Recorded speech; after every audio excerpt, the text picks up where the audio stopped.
Are you ready?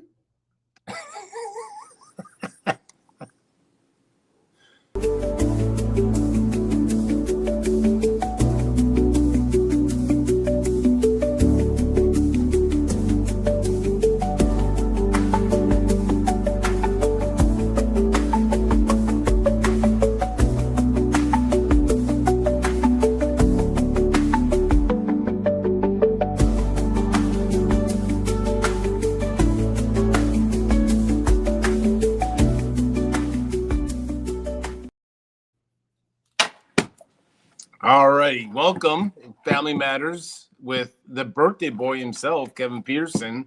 How are you, Kevin? I'm feeling all of my 62 years, Jay. Working on your birthday, too. That's pretty impressive. I mean, dude, there's no rest for the wicked, you know. I remember in the early days, you'd always take off your birthday because, like, if it was anything like me, I knew I was going to get crazy. But anyway, thankfully, we don't have to live like that anymore. But Family Matters, we do this show to the best of our ability every week, normally on a Thursday, normally around this time-ish. But we want to calm fears, answer your questions, everything to do with families and addiction, substance abuse, substance misuse, codependency, mental health. List goes on and on. And as always, sponsored by Jaywalker Lodge. I got my swag on. Last week I was MIA from my house, so I didn't have my. But anyway, yeah. We thank our friends over at Jaywalker. Yeah. And let's. Should we get the party started? Yeah. Well, let's get right. I mean, here's my question. And so I'm a listener right now. So listener and co-host. But I've been having in-depth, I'll just call them in-depth, open-minded, so it's not one way or the other, but long conversations with people within our industry and so forth like that. And kind of, I'll ask you this. So when you come to family recovery and family kind of, when it comes to with treatment facilities and how they view family recovery, there's very few, Jaywalker being one of them, that has obviously invested, spends a lot of time, energy into growing, empowering, and educating the family. Why is it that family recovery is so way back behind client recovery, if that makes sense? Oh, no, it makes perfect sense. It's funny you should say that. I was at the dentist again yesterday. Third time in the last 10 days getting pain and got a new bridge. This is temporary though, so I'll get and the hygienist was chitty-chatting with me, and she asked the same question. So here's a couple of the reasons. The first one is pretty straightforward. It is next to impossible to get insurance reimbursement for family engagement. And so a lot of the places that are insurance-based, they're going to give it lip service, but they're not going to really do it, or what they're going to do is the traditional, we have a once a week meeting, which is kind of a bad Al-Anon meeting. And then we have like a once a quarter or once whatever family workshop where the families are asked to come visit. And those tend to be of one of two types. And the one type is that it's heavy educational. It's like you're getting a master's in addiction in 3 days. And it just kind of blows everybody back. Like, what the hell is this? And then the other thing they do is sort of like, I call it 3 days of cage match family therapy. Throw everybody into a room and let them tear each other apart. And then you're there as the therapist to patch them back up and thinking somehow that's going to make things better. That always seems insane to me. I think it causes a lot more trauma, because then what happens, right? After you've done this family work in a contained space, the family takes off and the guy stays there. And so he's like, well, wait, we just hold on. So when I started doing this, and I'm going to answer the question why nobody does it. Yeah. But when I started doing this, 11,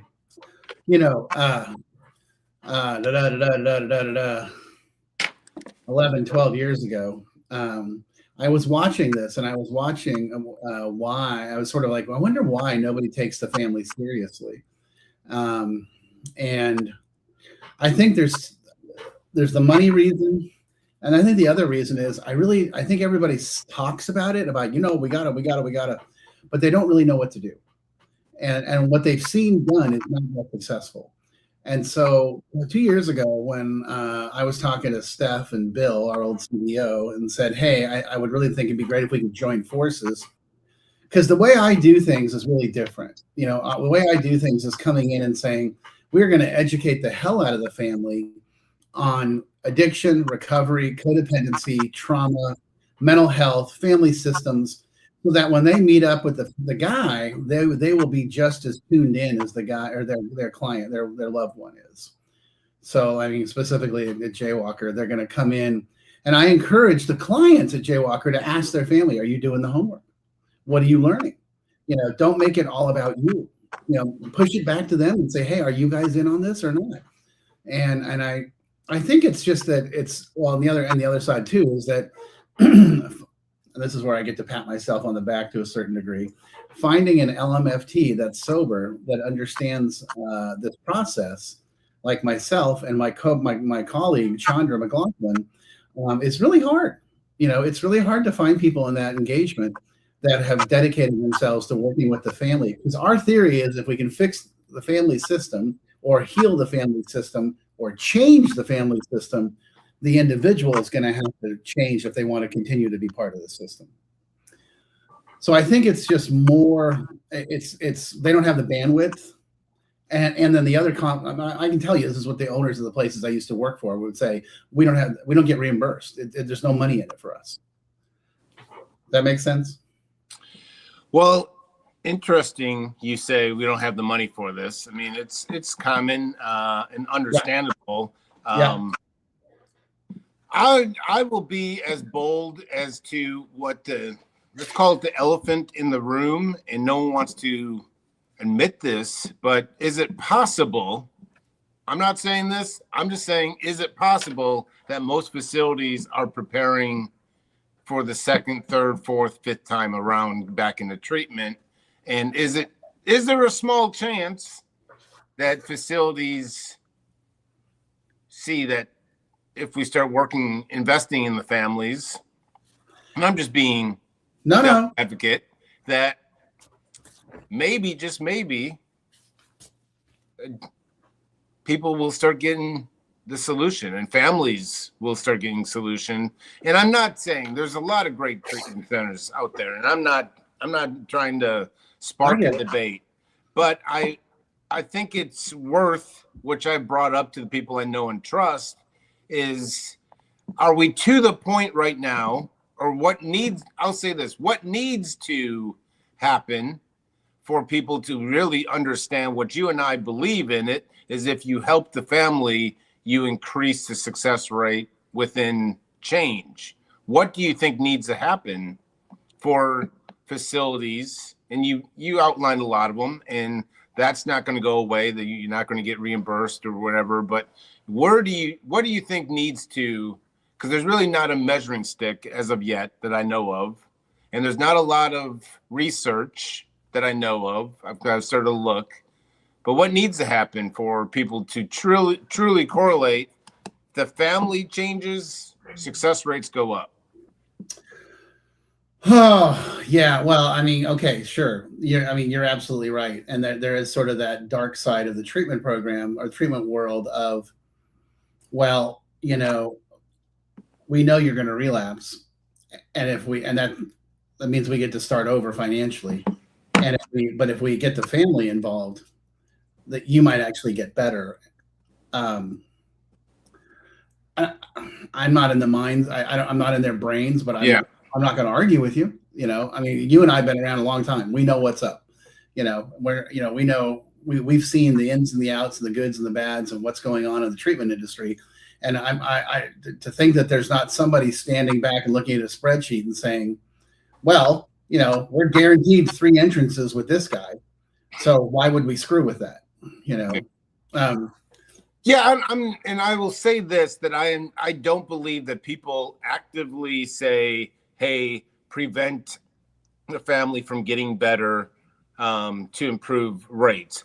I think a better way of saying it is, I think there's a lot of people from the treatment facility point of view where it's like, don't say something to ruffle the feathers of mom and dad, so that they're anti our treatment facility if Johnny relapses again or something like that. So I don't think that there's people actively trying to block the family from getting better. I think what prevents a lot of treatment centers is they will bite their tongue in a lot of cases when they need to hold accountable family members, because just maybe in the back of their mind, whether they consciously or unconsciously, again, I want to see everyone's the best in everything. So they may not even know it.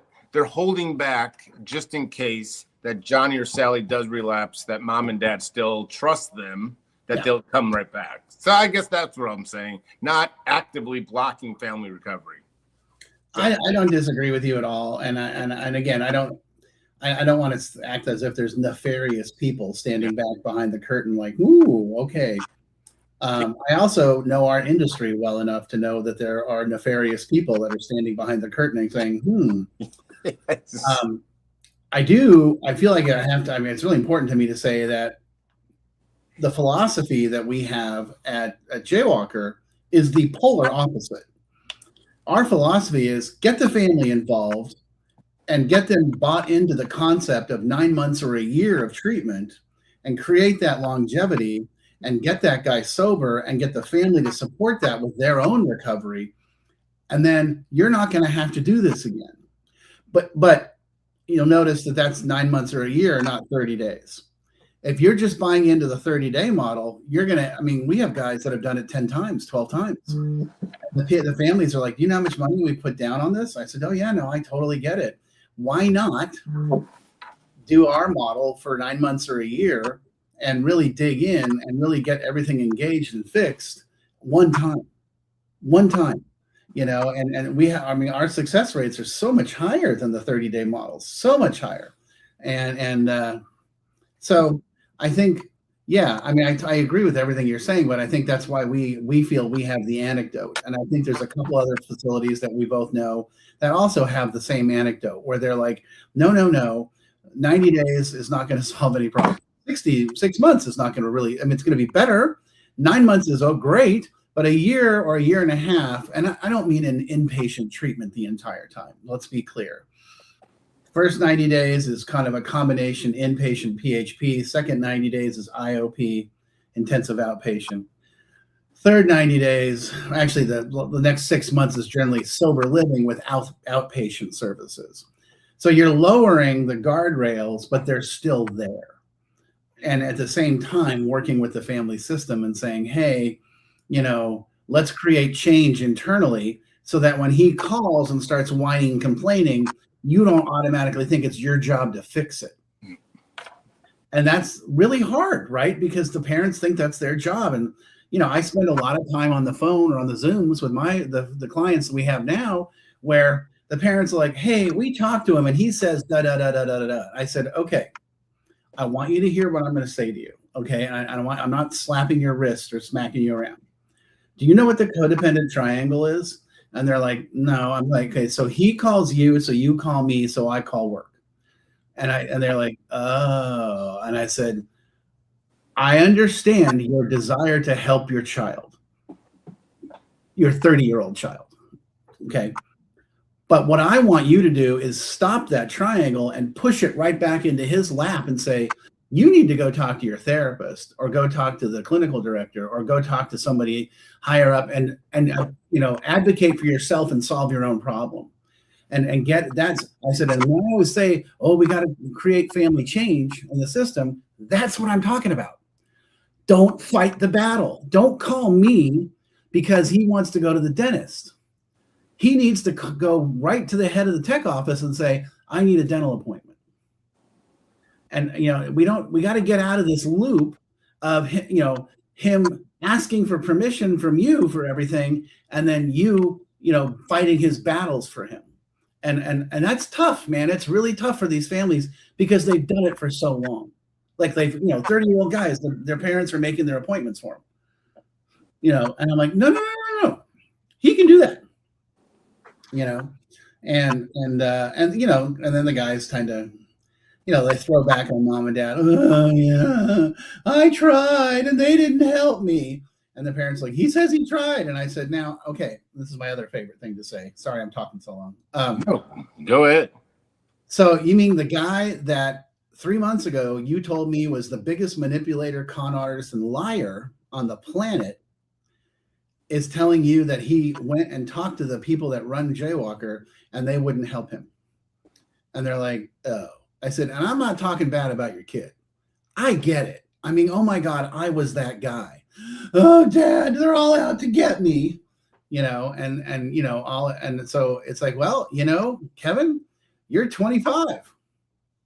Better figure out how to solve that problem, Big Daddy. And it's like, that's right. You got to push it back into their lap and allow them to, and again, I'm sorry, you really hit a button for me today, evidently. The other thing is less work for me. Yeah, well, they're not telling the whole truth. I mean, I got this yesterday. It's like, oh, I didn't. There's and I was like, okay, and it was a group. It was a family call, and I was like, hold on. I know that's not what's going on. Well, okay, yeah. Or he's telling part of the truth, and I'm like, that's not the deal. And they're like, well, yeah, okay. And I can see the parents just like. So here's the thing. It's hard for the family to change, and it's hard for them to let go of their position because in their minds, they are what makes the trains run on time, right? And I'm saying, oh no, you got to take your hands off and walk away. And I think we're going to go back to your original question and say, why do people not go after it that hard? That's why, because I'm going to put mom and dad out of a job. And they're going to be pissed because I'm telling them they have to change. And honestly, I think a lot of treatment centers are like, oh, that's a battle we don't want to fight. Yeah. So there, look, land the plane. And there's people there. I mean, it just goes, there's a lot of J Staples and there's a lot of people out there that would take a lot of that off facilities. I just wish that facilities would get more behind family recovery and even either bringing someone in specifically for it or outsourcing it, whatever it may be. I want to get to this question. It's so long, so she ultimately says that it's interesting that a lot of, and she put experts in quotations, are detach, enforce, love, tough love, boundaries, whatever. She says it's just conflicting advice. She wants to appreciate what we do each and every week. And she says that Kevin makes it very simple. I wish my son would have known about Jaywalker before, but he's currently in a 90-day program. So she says, I completely have come to the point where I'm starting to understand where you guys are talking about. I feel empty and shattered now that my loved one, my son, has finally decided to go to rehab and has agreed to go to 90 days. This emotional crash has hit really hard for me. When the chaos stops, she said, give me some advice. When the chaos stops, I'm feeling grief. I'm feeling shame. I'm feeling guilt. I'm feeling, I don't know what anymore, but I just feel alone and somewhat I want to find hope. She's basically hopeful in their question mark. So yeah, it's interesting. This is to the heart of what we're talking about. And it sounds as if you have a mom that's kind of throwing her hands in the air but also is also appreciative of what we kind of talk about. So just take it from there. Oh, I totally get where she's coming from. I mean, it's kind of like I don't know about you, but one of the things I know about my personality and where I come from is that in the thick of a crisis, I've actually had like girlfriends and my wife and my friends and bosses say, when the fire gets hotter, you get calmer. And I'm like, well, that's the benefit of having a really dysfunctional childhood, but yeah. And so I think what mom is saying, she's kind of facing the emotional hangover, because that's how I am. But then I always know when the crisis is over, about 2, 3, 4 days later, I'm just hit like a ton of bricks. Like, I can't move. I'm emotional. I'm crying, upset. And I'm like, what the hell? I don't understand. And, with great therapy, my therapist has been like, well, yeah, because you were caught early on as a kid, lock it up, solve the problem. There's no room for your emotions here. And then as an adult, you started to open that box up and say, no, I have feelings and I have emotions. And so it's about learning how to actually have them in the moment and not, what do we call that? Encapsulate, or I completely forgot the word, put it in a box, put it on a shelf, and then come back and open it up when it's time. And so I think what mom is saying is that she spent so much time, being the fireman, fighting fires, 24 hours to ring, in the truck, on the ambulance, at the ER. I got it. At the jail. I got it. And now that he's in 90 days of treatment, everything's coming down, and now all her feelings are coming up, which is why, Jay, part of what we encourage our families to do is individual therapy, trauma therapy.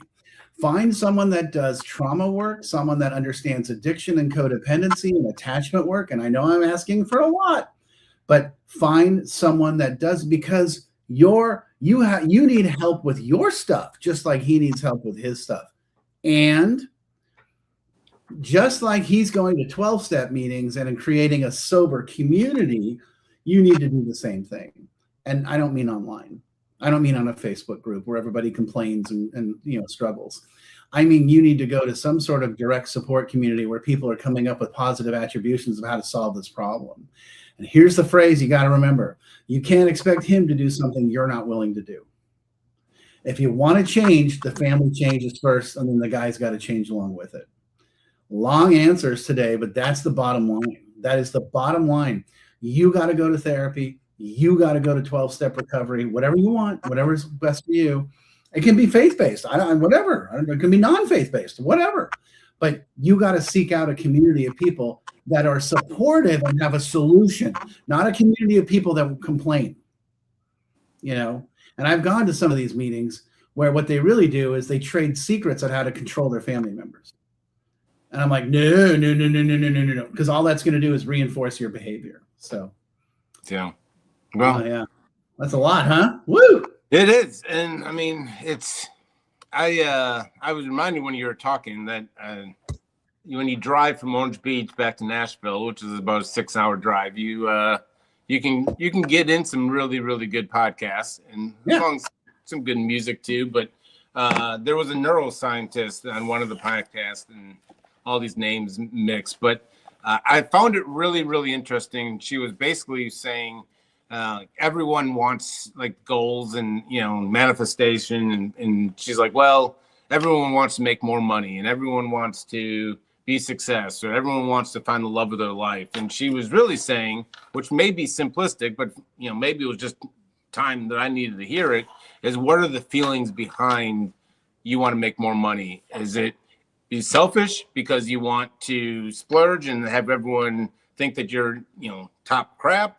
Or is it you want the freedom, the security for a family, whatever it may be, and you want love of your life? What's the feelings behind that? And she also was going into like, if you put down what you look for in a prospective relationship, and make sure that you are that half that you're looking for. You can't just look for something when you're not also prepared. And when you were talking about it, and you were talking about the feelings, and this mom is just at this kind of rock bottom with feelings. It reminded me of, yes, therapy has played such a big role in, but how quickly I kind of just throw away these feelings. And everyone wants to make more money. Everyone wants all these goals.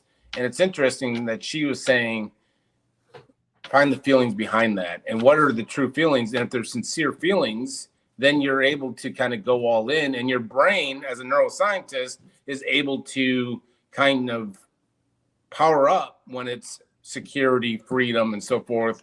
Not necessarily for these selfish motives. Your brain can't necessarily. Anyway, you said about the feelings and getting really, really attached to those feelings with therapy. It just reminded me, like, to these feelings. This mom is rock bottom with feelings. I hope she embraces these feelings and sees what truly at the root of them is what I'll say.